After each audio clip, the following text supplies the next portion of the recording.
Representatives Robinson and Buchanan. We got Senator Jimmy Boyd here. And then we got a lot of commissioners, Ballard, Van Ostenbridge, Ron, Turner, Bearden, and Cruz. I want to thank them for what they're doing. So as of 12 o'clock, since the storm hit Florida, Hurricane Milton, there have been over 3.8 million accounts restored for power. So right now, about 97% of the state is electrified and operational. There's about 369,000 that are still outstanding. We obviously had a lot of linemen staged, and if you think about it, today, standing here right now, we're less than 96 hours from when the storm fully left the state of Florida, and I know those guys got in and started working as soon as it was possible. I know Manatee and Sarasota's down. I think both are probably 90% restored, and FPL thinks by tomorrow you're going to have pretty much everybody. So that's very rapid, and we appreciate what they've done to be able to do it. And the co-ops are 100% complete with their restoration. So that's really, really good. A lot of times you do these, you have the big utilities, private companies do it first, and then the co-ops will lag a little bit, or at least that's maybe been in the past, but they knocked out a lot of restorations very rapidly. So good job on that.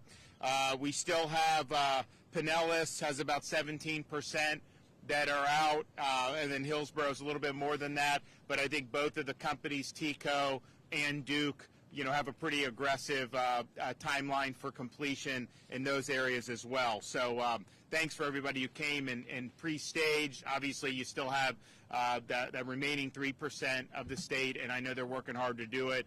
But to have two hurricanes hit like this and have to do the restoration was not easy, and those guys have done a great job. We also, being here at Port Manatee, I'm going to have an announcement here with what we're going to do to be able to help things. But from the various ports, so since reopening fuel deliveries following the storm, 2,500 trucks have deployed from Port Tampa Bay to bring fuel to the region. They've unloaded a total of 5 million gallons of fuel from Port Tampa. That's 2 million more than they would usually do over a similar period of time. And then here in Manatee, and we'll say a little bit more about this because they weren't supposed to do anything by now, over 300,000 gallons and 60,000 gallons of diesel have been deployed, and they're doing more as we speak. Port Canaveral, because you had power outages and also damage at some of the West Coast ports, Port Canaveral over the on our East Coast has surged fuel, including to this region. So they've done 12 million gallons of fuel since the storm, and that is double their normal output. So that is something that is making a difference, and you're continuing to see more and more gas stations as they get power, also get the fuel. It's not 100%, but they're making good progress. Now, we have recognized that we want to get this fuel in as quickly as possible. It's obviously not the state that runs where gas goes. This is all private industry, but we have been able to help escort fuel with Florida Highway Patrol, as well as some of our local law enforcement, to be able to get it where it needs to go as soon as possible. So we've done over 100 tankers have been escorted just by Florida Highway Patrol since Milton made landfall. So I want to thank everybody for doing that. And that's great, and that's good progress. Those guys are doing it, and we'll say some stuff about what we're going to do here. We also understand that we needed to make sure that we were doing our part to surge fuel where we could. And so we have done that in a variety of ways, but one of the ways we've done that is we've actually opened up our own fuel sites over the weekend. So today we have fuel for the public. We're not even charging you. Free gas. Imagine that. Helps to have a budget surplus. When you have 12 fuel sites at the following, and this is till 7 o'clock tonight: Tropicana Rail Yard in Bradenton, Plant City Stadium in Plant City, Central Lot Parking Lot in St. Pete, South Florida State College, DeSoto Center in Arcadia, Charlotte Sports Park in Port Charlotte, Suncoast Technical College in Northport, St. Pete College, Tarpon Springs, East Bay Raceway in Tampa, Bradenton Motorsports Park in Bradenton, Gulfview Mall in Port Richey, Wiregrass Mall in Wesley Chapel, Largo Mary Grizzle State Office in Largo in Pinellas County. So you can stay updated on fuel distribution sites by going to floridadisaster.org/updates.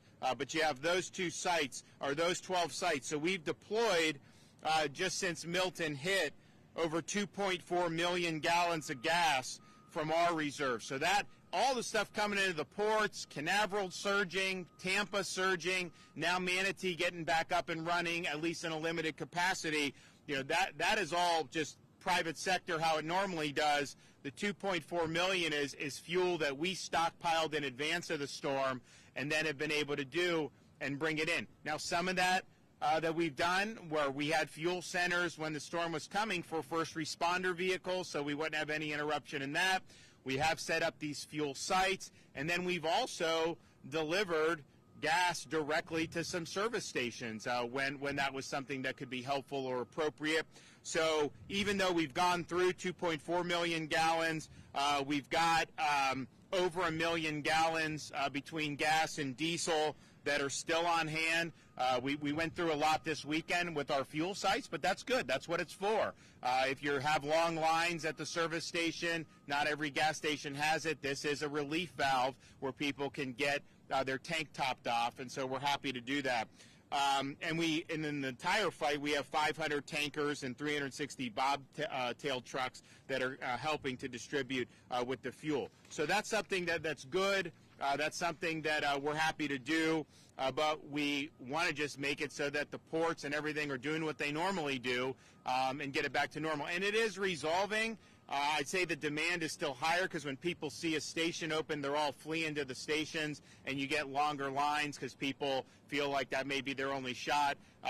Once that's no longer the case, I think you'll see resolve. So that's going to happen relatively short order. So today, we're here to ensure not just with the fuel, but for all the things that Port Manatee delivers, we want to ensure minimal interruption to the supply chain as possible.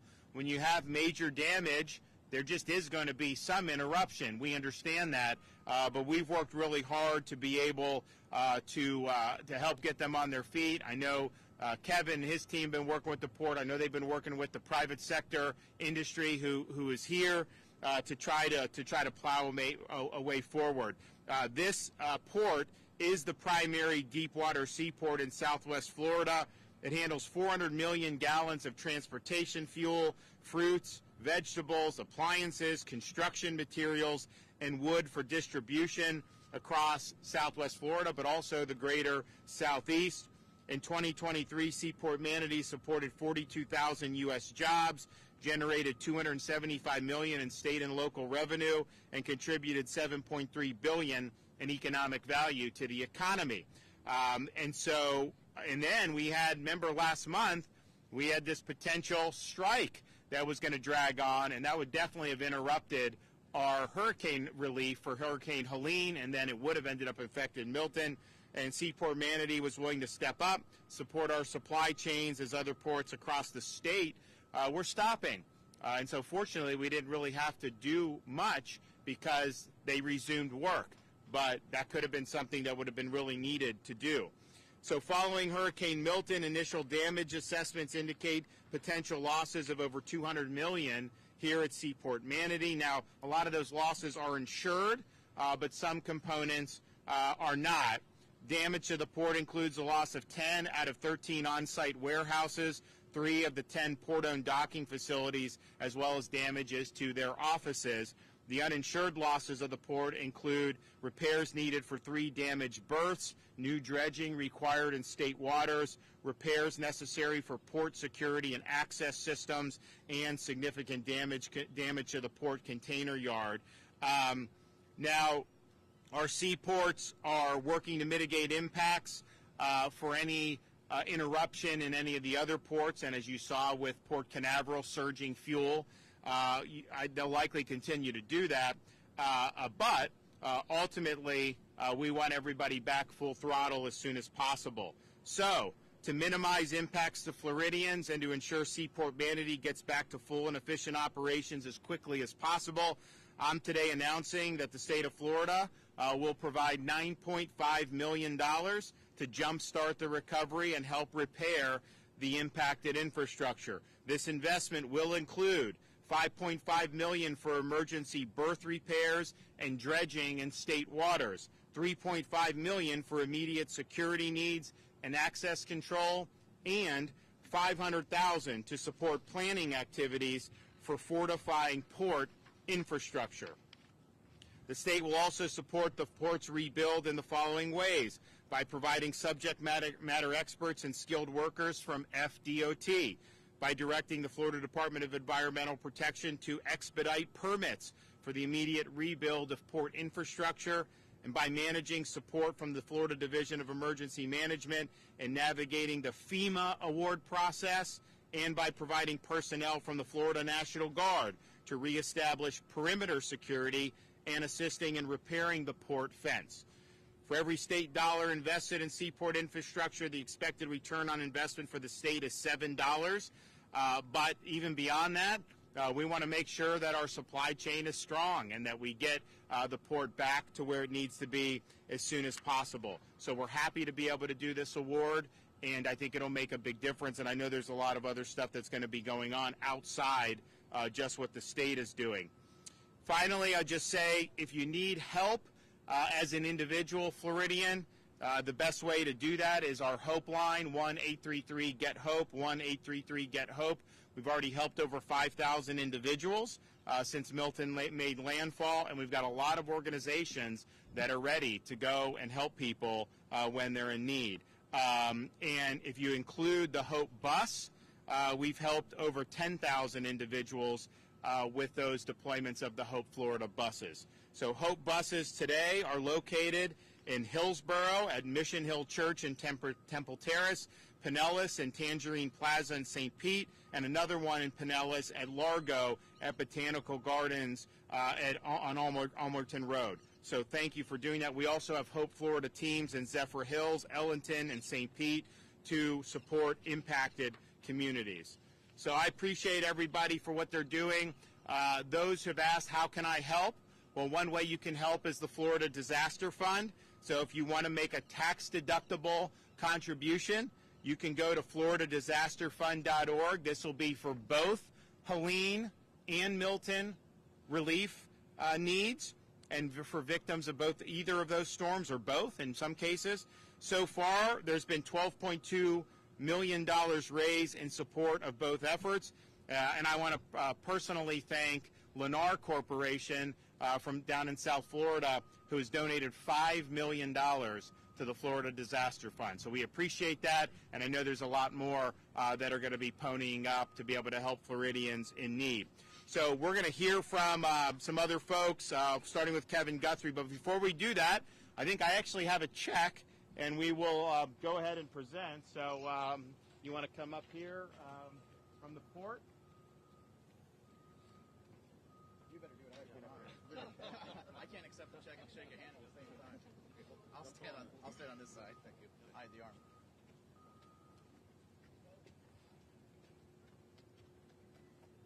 All right, congratulations. We got it? All right. Thank you, Governor. Congratulations. Thank you, Governor. Absolutely. Thank you, sir. Thanks so much. Thank you. All right. We'll start with Kevin Guthrie. Hello, everyone. I'm proud of the quick, efficient work that has been done under the governor's leadership and for the partnership between our agencies as we continue to collaborate to support our residents and our businesses and our industries in their need of time, or in their time of need. Today, we are proud to announce, under the leadership of Governor DeSantis, the $3.5 million for immediate security needs and access control of Seaport Manatee. This will assist the port in navigating FEMA projects that are outside the scope of these awards. And what I mean by that is many of the awards here might be FEMA eligible, but some will not be FEMA eligible. So this will help on those that are not FEMA eligible. As the governor has already said, for every dollar the state invests, the state receives a $7 return on investment. I'm also have been directed by the governor to help remove as much red tape and bureaucracy as possible. So I'm going to designate my Deputy Executive Director, Stephanie Haupt, as your single point of contact in expediting any issues here at the port. The state continues our efforts to provide necessary resources to communities who suffer damages due to impacts from Hurricane Milton. We currently have 9 public fuel depots and over 20 points of distribution where residents can pick up water, shelf-stable meals, and other supplies. And I need to correct that. It's actually 12 public fuel depots. There are multi-agency resource centers beginning to open in different areas to provide resources and information to disaster survivors. This is on top of the disaster recovery centers that FEMA will open. For information on all of these resources, the best place to go is floridadisaster.org/updates for those locations. As we see rivers continue to rise in some areas, please stay out of standing water, as it can pose a significant health risk and contain harmful bacteria, displace wildlife, and can be deeper than what you may think. Assistance is available to residents who receive damages from Milton. Residents can start to apply for FEMA disaster assistance at disasterassistance.gov, downloading the FEMA app, or calling 1-800-621-FEMA, or that's 1-800-621-3362. Please make sure that if you are applying for Milton, you keep this application separate from applying for Helene or Debbie. Again, I think it's very, very important for residents to know, we cannot say this enough, if you're in your Helene recovery with FEMA, talk only about Helene. When you're in Debbie, only talk about Debbie. When you're in Milton, only talk about Milton. If you reference one or the other in the same application, it will most likely get kicked out and sent for what's referred to as an RFI, or request for information, and it will only delay you getting money. So again, keep them separate. Talk about them as individual storms, not as holistic storms. If you have received some significant flood damage, ensure that your electricity is off and that you're wearing appropriate safety gear while you're doing that repair around your home. More information on mucking and gutting is available at Florida's Hurricane Guide section in floridadisaster.org/guide. Some safety recovery tips. Please remember that all of these recovery fatalities are 100% preventable. So please make sure that you exercise generator safety, that you use safety gear when you're doing debris cleanup. And then again, if you have no business doing any of the cleanup because of your age or some type of disability, please call us. We will send a volunteer organization to you to help you out. It can be done through it can be done through Hope Florida. It can be done by calling 1-833-GET-HOPE. It can also be done by calling Crisis Cleanup at 844-965-1386. Remember, volunteer organizations are free. They will not charge you. If anybody is out there trying to charge you and says they need cash up front, tell them to beat feet. Get out of there. They are not doing anything that's going to help you. They're going to try to take advantage of you. Before you hire anyone, you also can check that person's contractor license at myfloridalicense.com. Again, the state assistance information line is open up 24 hours a day. That's 1-800-342-3557. That's 1-800-342-3557. There are English, Spanish, and Haitian Creole speakers available for you. Now, I know I've given out a lot of links and a lot of information today, but again, I'll recap the biggest things that you need to know. floridadisaster.org/updates. They could go and get all of the information. The best way to get it, and for the up-to-the-minute information, is to follow us at FLSERT on Facebook, on Instagram and X, and then at FDEM on Facebook. Again, thank you, Governor, for your continued leadership, and for the agency heads that are here, again, thank you for your collaboration and support as well. Okay. Governor. Thank you, Governor, and good afternoon. Really proud of what we've been able to accomplish thus far. FDOT has been working around the clock since before Hurricane Milton made landfall to get our communities recovered and back to normal. Really appreciate the Governor's leadership and the partnership with the Division of Emergency Management, the Florida National Guard, and all the other state agencies that have marshaled every available resource to get people back to normal. We at FDOT have been working diligently to restore all of the transportation infrastructure within our communities. Our bridge inspectors have completed inspections on over 2,400 local and state bridges since Milton made landfall. 97% of our traffic signals are back operational. We still have a few left that we need to work on that sustained pretty significant damage, but we've deployed over 500 generators to supply power to traffic signals so that people can move around while power is being restored. Within 24 hours of landfall, our cut and toss crews cleared 100% of state roads, totaling over 12,000 miles. Now we are transitioning our efforts, our focus, and our energy to debris removal. And again, the governor has shown really strong leadership here in making sure we're bringing the resources to the table to get the debris removed. Picking up debris after a storm is a big part of getting our communities back to normal. We at FDOT are very committed to that. Also yesterday, the governor announced he was marshaling 2,800 personnel across FDOT, the Florida National Guard, the Florida State Guard, to an urban search and rescue to come in and remove debris, have a 24/7 operation so that we can optimize and capitalize off of the 90-day 100% reimbursement window. This is a team effort with our counties and local governments and municipalities. I'm calling on all of you, please mobilize, activate your contractors and debris vendors. This is your opportunity to do it. Counties and local governments are responsible for debris on local roads. Because of the governor's leadership and thanks to Kevin Guthrie, you have 90 days of 100% reimbursement. Let's get it going. And also really appreciate DEM rolling out the new tool to collect data based on debris removal and update that in a portal so that we can see transparency and see the progress on the debris that's being picked up. We've been in very close coordination with our airports and seaports. Sarasota Bradenton International Airport did sustain a lot of damage. In speaking with their CEO earlier today, they do plan to reopen their main terminal building on Wednesday. They've been moving fast and furious to make repairs to their main terminal building. In terms of seaports, you heard from the governor, both Port Tampa Bay and Seaport Manatee have been moving fuel. They've moved thousands of trucks. It's really good to see how fast they recovered and got that fuel moving again. But as you heard here at Seaport Manatee specifically, they sustained an estimated $200 million plus in damage from Hurricane Milton. It's something very difficult to recover from. Our seaports are absolutely vital to our communities, not only moving fuel into our communities, but also with construction materials to help them recover, and also perishables and vegetables and the things you get in the grocery store. So it's absolutely paramount that we get our seaports back up and running as quickly as possible, which is why I'm really thankful for the governor's leadership. We're here today to announce $9.5 million to do just that. FDOT is going to be contributing $5.5 million for emergency dredging in state waters and also for emergency berth repairs so we can get this seaport back up and running. Also, under the governor's direction, we're going to be bringing our project management, our technical expertise, our project delivery expertise to help it be seamless and make it move as quickly as possible to get this seaport back to normal operations. Remember, if you're traveling, if you need information, you're going back and forth into the damaged area, FL511.com is the place to get most up-to-date traffic information. We're updating that site live through our traffic management centers.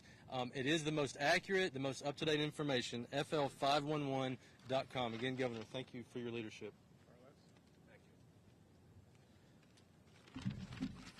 Good afternoon, and I really appreciate you all being here, and particularly to the governor and the state of Florida and my Port Authority, for their support in rebuilding this port bigger and better in the coming years. And that's not a choice, that's a mandate. It's a mandate because of the growing population of Florida and our region in particular. Those supplies, fuel and food need to come through here. They need to come through Florida ports.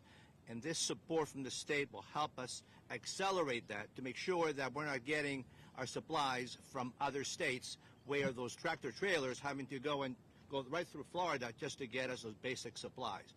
Just to give you an example, the Port Authority yesterday and our chairman, Kevin Van Ostenbridge, were really instrumental in getting the fuel flowing. We had a dead terminal. As the governor said, we don't own the terminal. It's a private terminal, but the county was instrumental and emergency management of the county in getting them running quickly, to the extent that we even supplied pumps, water pumps, to de-water their containment ponds to get that fuel flowing. And since yesterday, where we started running again about 3 a.m., the expectation was that it might be another 4 or 5 days if we didn't help that terminal operator with additional resources. And the county, I think, really thank them for their support. This additional funding from the state will really make all the difference also in getting us going. I mean, just to give an example, since yesterday, where we were able to get the terminal up and running, they did an additional 300,000 gallons of fuel. But to put that in context, 300,000 gallons of fuel is 20,000 cars. It's not a small amount, and we continue to grow that because we are that Southwest and Central Florida fuel port that we all need and really now recognize as a critical infrastructure. You know, we're also a critical infrastructure for food. And any given day, this port handles the products and the vegetables and perishables and the lumber that you buy. But again, to put it in context, it's really a big number, and this is thanks to our partners at Del Monte. They move about 2.3 million bananas a day. We do 1.2 billion a year. That's 2.3 million bananas a day.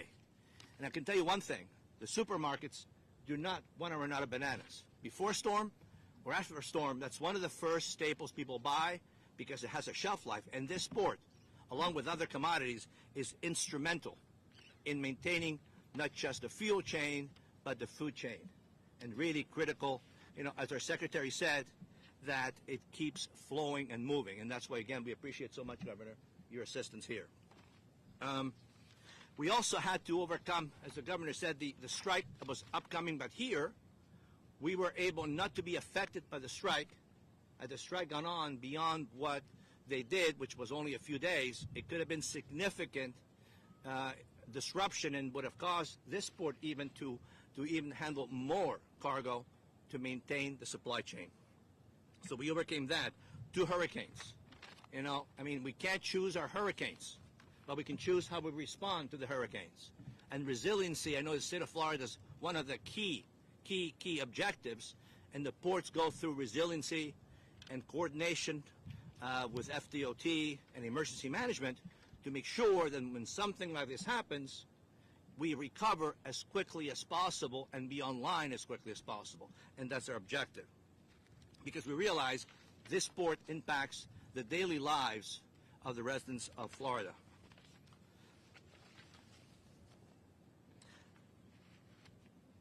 You know, again, the port is operating almost normal.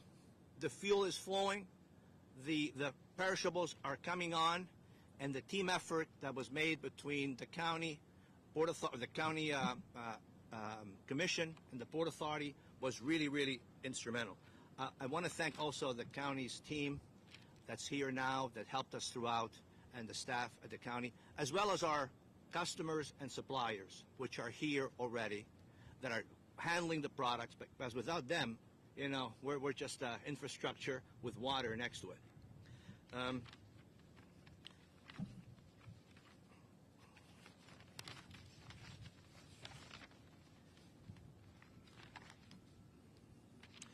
I believe with this support from the government and the state of Florida, we'll be able to resume full operations shortly. We have some contingency plans.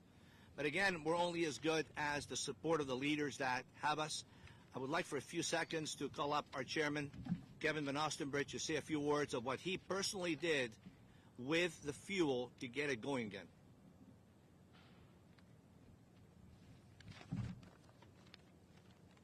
Carlos, you're the man. I would just thank, I don't know why, who needs this so high? I would thank the governor, his team, Secretary Perdue, Kevin Guthrie, from the county level, Jody Fisk, Courtney DePaul, Charlie Bishop, North River Fire. We even had a hazmat unit out here at one point. Everybody was all hands on deck, all of these folks and their teams of people below them who helped to get us back online. We were told 5 days was the timeline to get fuel going again, and with a collaborative effort of the state and the county and the port and fire, we had fuel flowing in 18 hours. And I'm incredibly proud of all of them. They did a fantastic job. Carlos's team as well, I mean, this port looks nothing like it did Friday when I first rolled out here. They've done a tremendous job, and we have the absolute best governor in the entire country. I cannot thank the governor enough. Coming in here with a check already, we're only a few hours into this, and he's already here with a check and helping us with security and helping us with dredging and all of the essentials that we need to get the port moving and get it back to full capacity. Thank you so much, Governor DeSantis. Thank you. And we're happy to help. We've also, so since Milton, we've responded to requests in Manatee. We've done 25 truckloads of water, 21 truckloads of MREs, 12 truckloads of tarps, a forklift for debris, food trailer, 52 generators, 30 additional Starlinks, 4 truckloads of ice, 100-plus crates for pet-friendly shelters, 14 ambulance strike teams for Manatee Memorial, 13 ambulance strike teams for HCA Blake Medical Center in Bradenton, and 2 medic helicopters. We also have points of distribution sites that are operating around the affected areas. The ones here in Manatee County are as follows: Pride Park in Bradenton, Parish United Methodist, Blackstone Park in Palmetto, Tom Bennett Park in Bradenton, Duet Fire, 35800 Florida 62, GT Bray Park in Bradenton, Ridgewood Plaza in Ellington, and King Fish Boat Ramp in Holmes Beach. So we're happy to work those pods. Obviously, as electricity has come back, I saw seemed like most of the stores when we were driving up here were on. You know, as you start to have all that stuff available, there'll be less need for pods, but we're happy to provide those pods in the intervening period, and we want everybody to get back up on their feet. But this will be good for the port. What we've done today, $9.5 million, we're happy to do that. We really appreciate how everyone from the port, the authority, the local government, and of course us supporting at the state level, you know, we all want rapid restoration. And when these disasters happen, you kind of just put up your hands and just kind of say, oh, look at all this, what are we going to do? And I think in this case we're saying, okay, we got to figure it out, we got to get back. And so you've already got fuel that's flowing out of here when a lot of people didn't think that was going to be possible for perhaps several weeks. So thanks everybody that's been involved for that, and we'll continue to help make sure that we have a robust supply chain. Okay, any questions? Something to the effect, I think over the weekend, about that most filling stations, if not all, are mandated to supposed to have some sort of backup generators so that when we get the product in there, in fact, they can accept it into the underground tanks. But we're finding some of them maybe have not done that or gotten away with not having those in place. Is that the case? So I think the issue is that law was, I think, written, I think about 2017, 2018. And I think that it was written in a way that if you want to conduct your operations to not be covered by that, you can. So I think there's a lot of them that aren't, they're in kind of like a loophole. They've made it that way, and so they've done it. Now there's others that did do generators. Kevin provided some generators for some who asked, but there were definitely some who didn't. Now, you know, you do these situations. I mean, there were people, even in Sarasota and Manatee, who got power back, you know, within 24 hours. Some of the stores did. I mean, I was at the Raleigh station. I think it was on the Friday after the storm. We were at Raleigh. Wawa was not, but Raleigh was. Now I think all the Wawas are open. So I don't think it was that they were violating it. I think probably they were nestled into a loophole on that, and that was just kind of the way that the law was written. We're going to look at that. Now, that was before I was governor. We'll look at that and see kind of, you know, if anything needs to be addressed. But my sense is I think some of these stations, they reckon, because we pre-stage all these linemen, they're probably not going to be out for 2-3 weeks like maybe in the past. And so I think they think it's cheaper to maybe just kind of wait, you know, because sometimes 24, 48, even, you know, now we're like I said, less than 96 hours from the storm leaving the state, and you're now down to about 10% out in Manatee, maybe a little bit more than that, and a little less than 10% in Sarasota. And this is kind of like the main places that suffered the most significant direct impacts of the storm. First of all, kudos to everyone involved each storm brings out different challenges, so it must be a lot of effort trying to get everybody going on stream. But looking at the initial restoration and the assessment, in addition to the generator issue, is there anything else in this chain that you would say we need to take a look at, and maybe when the dust settles we bring in legislation to tackle those issues? What else could we look at to kind of help us prevent being in this situation that we are, of course, knowing that every storm is different? Well, I think, to have 2 in 2 weeks is quite a challenge. And I think that not only does that mean you've got to prepare for 2, respond to 2, a lot of the people that whether it's the folks locally responding, whether it's our state emergency management team, all levels, they've been going at this now for over 3 weeks. I mean, this has just been nonstop, 24/7. So that creates a lot of challenges, and it's not unprecedented to have 2 storms in that period of time. A lot of people may not know, in the 1950s, you had in 11 days 2 storms hit New England, believe it or not, 2 hurricanes hit New England. So this stuff can happen. It usually doesn't. So you just got to respond. But I think that people have really done a good job. And for us to have gotten the 50,000 plus linemen ready, which that no one's ever done that much before. They were bringing them in from California and Alberta. I saw these guys, these big Canucks are here helping us out. It was great. And that was hard anyways. But then when you consider there's still a lot of people without power in Georgia and North Carolina because of Hurricane Helene. We don't necessarily, I mean, the Helene got restored. They did 2.5 million restorations in rapid speed. But now you're in a situation, to have over 4 million out. So to have those, I think that was really, really good. And so, so you'll look and you'll see. We'll look at the generator issue. My sense is that you have to figure out, okay, how much do you want to be dictating from the state, or how much do you want to just work collaboratively on some of this stuff?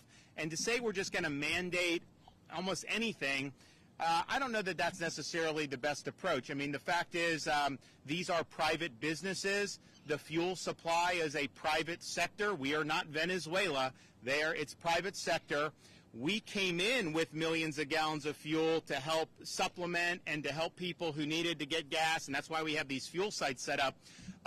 But, we just have to be careful before we're saying do this or do that. So we'll look at it. We'll see with the generator issue on the fuel. I know that the goal was to have those. We were willing to provide more generators, but I think the issue was, I think a lot of the gas stations were talking to the power companies, and they were within 48 hours was the timeline anyway. So by the time you bring a generator, you have to hook everything up, and that, your lights can end up just coming on automatically as well. But yes, we will look at the generator issue. Do you currently have a plan to improve infrastructure by getting more power lines underground? So the question on undergrounding power lines, that's obviously not something that the state government does. Those are private investments that companies like FP&L and Duke and TECO make, and some of our co-ops make, as they see fit.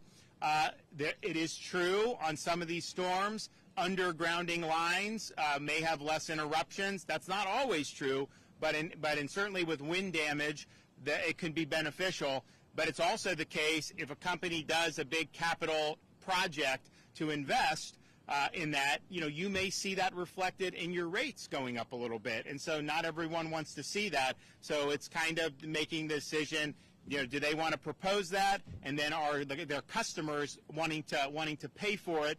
And I don't know how all the customers are going to feel about it, but that's basically something that is done with these private companies making the decisions about how to do it. I will say this, you take a look at, and we'll get the full report probably in a couple days when we talk to more of these companies.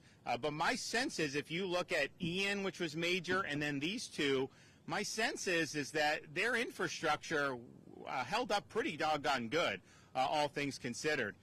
You didn't see the same thing happen in some of these places in North Carolina. And I think it's just because in Florida there is an emphasis on making our infrastructure resilient, knowing we're going to face challenge is, and we can't predict what's going to happen, but we know it will happen at some point. And to do that, so these things are built, the substations are raised. We did tiger dams in some areas. I know we did in St. Pete. I don't think it had any water with that. So you're putting tiger dams around some of the substations. I know we did the hospital in Helene with Manatee.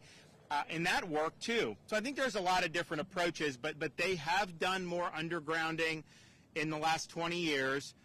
That's not necessarily, I don't think the goal for them, and you'd have to ask each individual company, I don't think their goal is to necessarily have all underground, but when appropriate, I think they've done it. But it does cost money to do, and so if they're assuming those costs, most likely they would try to pass that on in the form of higher utility rates. Now, our utility rates are much lower than like a place like California because we don't have the green mandates, and we basically say we want affordable and reliable, and people are allowed to produce whatever energy is appropriate. But having said that, I mean, how much have things gone up over the last 3 or 4 years? People don't want to see that, so I think I think that'll be an issue. Moved mountains to try to get the debris out before Milton. Sadly, it seems like some of it is in the waterways, canals in Sarasota. I know there's a long laundry list of things to tackle. Is that on the laundry list to get rid of some of that stuff out of the water? We usually, when we do storms, the run-of-the-mill debris, that's under local contract, county contract, and do. Now, we came in and helped in kind of an emergency situation pre-Milton because we were concerned with the Helene debris. But we did over 40,000 cubic yards in 72 hours working around the clock. So it shows this can be done first. But even with that, even with us usually recognizing this is a local function, the state has helped with marine debris removal. And so we'll continue to help with marine debris removal. I know, Kevin, you guys are working in North Florida too. It's already under contract in Sarasota. The contractor's on site. So you're already in contract in Sarasota, contractors on site, and we'll be doing that. And so that's great. And then I announced yesterday this additional push for debris. We're going to be putting in some of our assets, National Guard. We're putting in FDOT when appropriate. I mean, FDOT's got to build roads, and they have a lot of ongoing projects. So we don't want to stop that. We want to keep that going because we need that, and Florida needs that.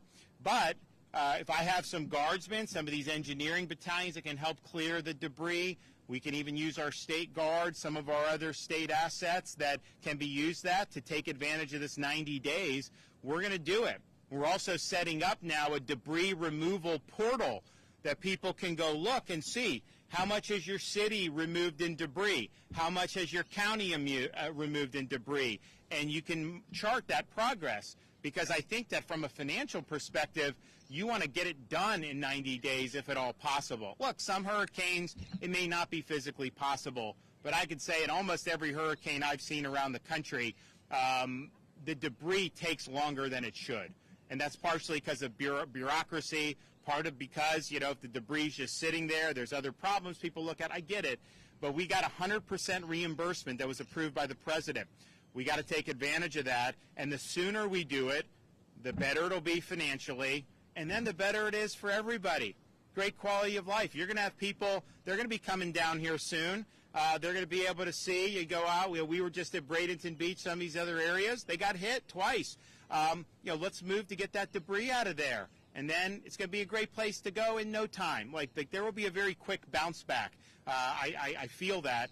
But I think this debris. So water debris, yes. Sarasota, we're already on it. And then we're going to be doing more on other debris because we know it's important. Okay, thanks, everybody. Thanks, guys. Oh, okay. Oh, over here?